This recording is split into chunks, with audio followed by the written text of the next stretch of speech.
En prévision du lancement événement des Obi-Wan Kenobi le 27 mai prochain sur Disney+, voici tout ce que nous savons au sujet de la toute nouvelle série Star Wars.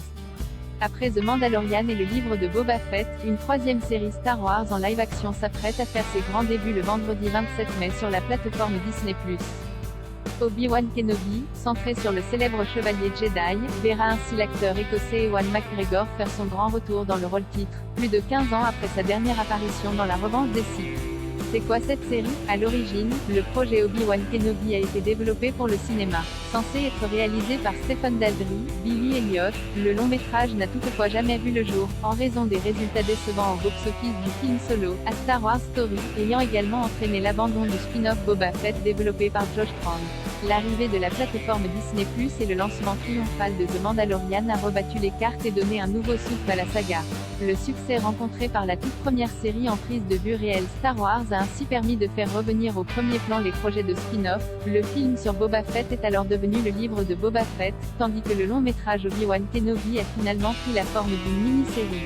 Car c'est bien comme une unique saison de 6 épisodes qu'a été conçue cette nouvelle histoire, et si Ewan McGregor n'écarte pas l'idée d'apparaître dans d'autres séries Star Wars, il faudra pour le moment se contenter de ce format limité, contrainte imposée par la série animée Star Wars Rebels et l'épisode 4 Un Nouvel Espoir, dans lesquels le Jedi apparaît âgé. De quoi ça parle? Obi-Wan Kenobi n'est pas la suite de The Mandalorian et du livre de Boba Fett, puisque la série se déroule plusieurs décennies auparavant, plus précisément son intrigue se situe entre les deux premières trilogies, et quelques années avant Rebels dans laquelle est apparu le Jedi sous ses traits de vieillard. Des apparitions de Din Djarin et de Grogu sont donc à exclure, mais il n'est toutefois pas impossible que Boba Fett apparaisse en tant que jeune chasseur de primes. La trame principale suit la continuité de l'ordre 66 déclenché par l'empereur Palpatine, visant à exterminer tous les Jedi qu'il accuse de complotisme à son encontre. Comme nous l'a appris la série d'animation The Clone Wars, une puce inhibitrice présente dans chacun des soldats de l'armée clone a permis au Sith de se faire obéir de toutes les troupes de son armée galactique. Seule une poignée de Jedi ont survécu à la purge dont Yoda, exilé sur la planète Dagobah, et Obi-Wan Kenobi.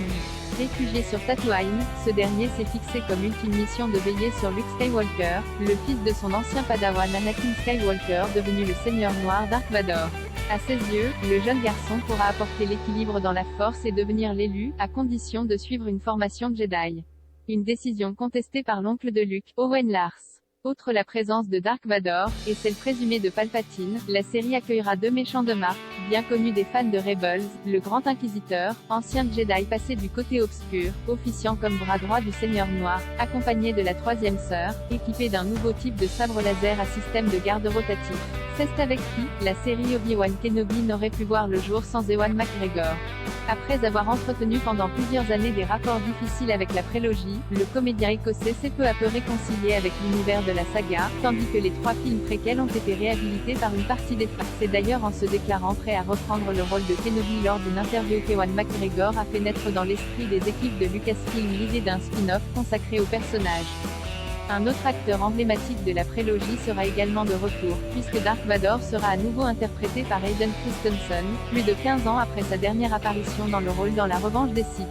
Un retour qui fait suite à un passage à vide de plusieurs années, l'acteur canadien n'étant apparu que dans des productions à faible budget et aux sorties confidentielles au cours de la décennie écoulée. Le Grand Inquisiteur sera campé dans la série par Rupert Friend, qui succède dans le rôle à Jason Isaacs, qui lui prêtait sa voix dans Star Wars Rebels. La troisième sœur sera, quant à elle, incarnée par Moses Ingram, récemment révélée au grand public par la mini-série Le Jeu de la Dame.